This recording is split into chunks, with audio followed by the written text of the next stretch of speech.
The Outer Worlds 2 is finally here and it's brutal. Built on Unreal Engine 5, this RPG pushes even the best PCs to their limits. Today, we're throwing a Ryzen 7 9800X 3D and RTX 3090 at it, testing 1080p and 1440p with very high, medium, and low settings, plus TAA TSR Fidelity FX4, XESS, DLSS, and RTX. No overclocks, no tricks, just raw performance in pursuit of smooth gameplay. And hey, over 96% of you aren't subscribed. Let's change that! Hit that sub button, drop a comment with what you want benchmarked next, and let's smash that 1,000 sub goal! Now, let's dive in. Today, we're kicking things off at 1080p. No upscalers, no RTX, just raw performance. Can this monster GPU handle very high, medium, and low settings? Let's find out, because this game is no joke. Very high settings. First up is very high settings. At 40 FPS, it's playable, but not ideal. The Outer Worlds 2 is pushing the RTX 3090 hard, and while the visuals are stunning, the frame rate struggles to keep up.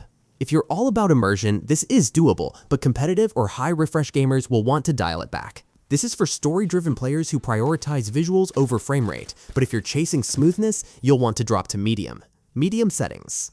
Next, medium settings, and we're hitting 60 FPS, finally smooth. The visuals are still impressive, but the extra frames make the gameplay feel responsive. This is the sweet spot for 1080p gaming. Great visuals with enough performance for a consistent experience. At 60 FPS, you're hitting that golden standard for smooth gameplay. The game looks great, but it's also responsive enough for exploration and combat. If you want balance, medium is your best bet. Low settings. Finally, low settings, and we're at 70 FPS. This is what Unreal Engine 5 optimization looks like. The visuals take a hit, but the raw speed is unmatched. If you're all about frame rate, whether for competitive play or just bragging rights, this is where you want to be. This is for players who want the highest frame rate possible. If you're on a high refresh monitor or just love smooth gameplay, low settings give you the edge. So, 1080p in the Outer Worlds 2 on an RTX 3090? Very high is rough, medium is smooth, and low is fast. But what about 1440p? 1440p in the Outer Worlds 2 is where the RTX 3090 really gets tested. No upscalers, no RTX, just raw performance. Can this beast of a GPU handle very high, medium, and low settings at this resolution? Let's find out, because this is the real test. Very high settings. First up, very high settings. At 30 FPS, the RTX 3090 is struggling. The Outer Worlds 2 is pushing this GPU to its limits, and while the visuals are breathtaking, the frame rate is just not smooth enough for most players. If you're all about visuals, this is playable, but not ideal for anything beyond single-player immersion. This is for players who want the best visuals and don't mind lower frame rates, but if you're chasing smoothness, you'll need to drop to medium or enable upscalers. Medium settings. Next, medium settings, and we're hitting 60 FPS, much better. The visuals are still impressive, but the extra frames make the gameplay feel smooth and responsive. This is the sweet spot for 1440p gaming, great visuals with enough performance for a consistent experience. At 60 FPS, you're hitting that golden standard for smooth gameplay. The game looks great, but it's also responsive enough for exploration and combat. If you want balance, medium is your best bet at 1440p. Low settings. Finally, low settings, and we're at 80 FPS. Finally, we're in high refresh territory. The visuals take a hit, but the raw speed is unmatched. Smooth, fast, and responsive. Perfect for competitive or high refresh gaming. This is for players who want the highest frame rate possible. If you're chasing that buttery smooth experience, low settings give you the edge, especially if you're using a high refresh monitor. The Outer Worlds 2 at 1080p very high is demanding, but anti-aliasing and upscalers can make a huge difference. Today, we're comparing TAA, TSR, Fidelity FX4, XESS, and DLSS to see which one gives you the best balance of performance and visuals. Let's find out which one wins the crown. TAA. First up is temporal anti-aliasing. At 60 FPS, it smooths out jagged edges, but the performance cost is still high. The image looks cleaner, but if you're chasing higher FPS, you might want to look elsewhere. Best 4. Players who prioritize visual smoothness over raw performance. If you hate jaggies and don't mind staying at 60 FPS, TAA is a solid choice, but there are better options. TSR. Next, temporal super resolution. Just like TAA, it hits 60 FPS, but with slightly sharper visuals. It's a small improvement, but not a game changer, especially when compared to upscalers like DLSS or Fidelity FX4. Best 4. If you're already using TAA, TSR is a minor upgrade, but not worth switching if you're looking for a big performance boost. Fidelity FX4. Now, AMD's Fidelity FX4.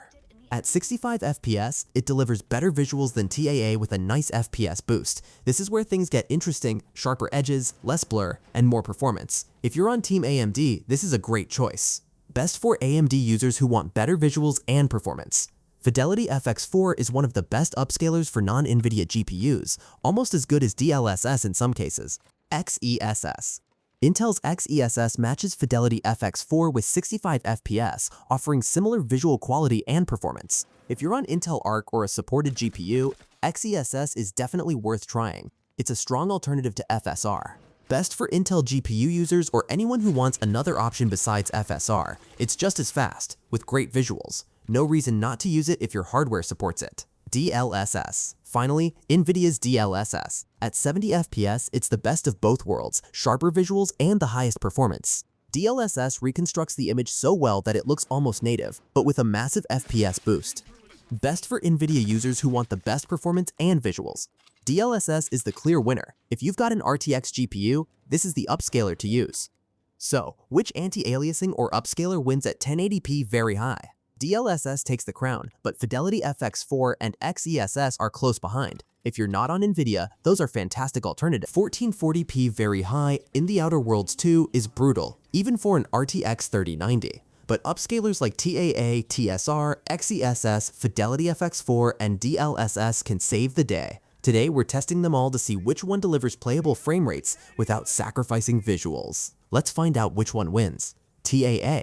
First up is TAA. At 50 FPS, it's playable, but not ideal. The image is smoother, but the low frame rate makes gameplay feel choppy. If you're desperate for anti-aliasing, TAA works, but there are better options. Best for players who prioritize visuals over smoothness and don't mind dipping below 60 FPS.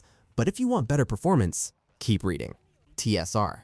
Next, TSR. Just like TAA, it's stuck at 50 FPS. There's no performance benefit, so unless you prefer its sharpening, it's not worth the switch from TAA. Best for? Honestly, no one.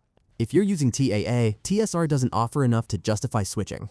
XESS. Intel's XESS also sits at 50 FPS. It's not bad, but it's not great either. If you're on Intel Arc, it's worth a try, but NVIDIA and AMD have better options. Best for Intel users with no other choice, but if you can, look elsewhere for better performance. Fidelity FX4. Now, Fidelity FX4. At 55 FPS, it's the best option for AMD users. The visuals are sharp and the FPS boost is noticeable. It's not 60 FPS, but it's the closest you'll get without DLSS. Best for AMD GPU owners who want the best balance of performance and visuals. Fidelity FX4 is your best shot at smooth 1440p gameplay. DLSS. Finally, DLSS. At 60 FPS, it's the only upscaler that hits the golden standard. NVIDIA's tech reconstructs the image so well that it looks nearly native, but with smooth, responsive gameplay.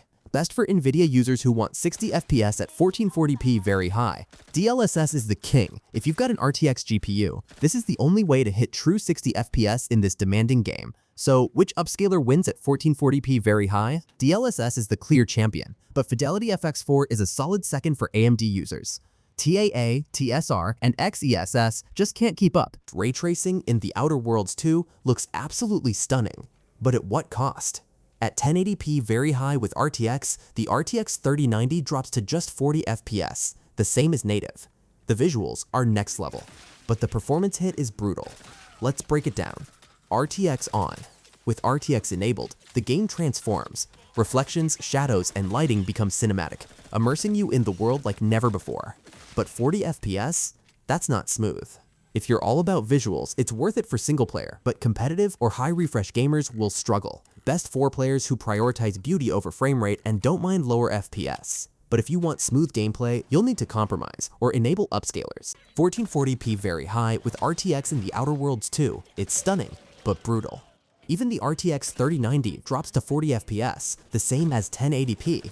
This isn't a joke. Ray tracing is a luxury, and only high-end GPUs with upscalers can handle it. Let's talk about what this means for you. RTX at 1440p. With RTX enabled, the game looks absolutely breathtaking. The reflections, shadows, and global illumination create an immersive, cinematic experience. But 40 FPS? That's not smooth. It's playable for single player, but far from ideal for most gamers. This is the reality. RTX at 1440p is demanding beyond belief. If you're running a 3090 or even a 4090, you're still struggling without upscalers. This isn't a mid-range GPU feature, it's a high-end luxury. Who is this for? This is for players who want the absolute best visuals and don't mind sacrificing frame rate, but if you're chasing smooth gameplay, you'll need to enable DLSS FSR or XESS or lower your settings. So, is the RTX 3090 enough for the Outer Worlds too? 1080p? Yes, but lean on DLSS for very high. 1440p? Only with upscalers, native is too much. RTX? Forget it without DLSS or FSR. The 3090 is powerful, but modern games demand modern tricks. Upscalers aren't just helpful, they're mandatory for max settings. That's all for this video. More benchmarks coming soon. Like, subscribe, and let me know what you want to see next.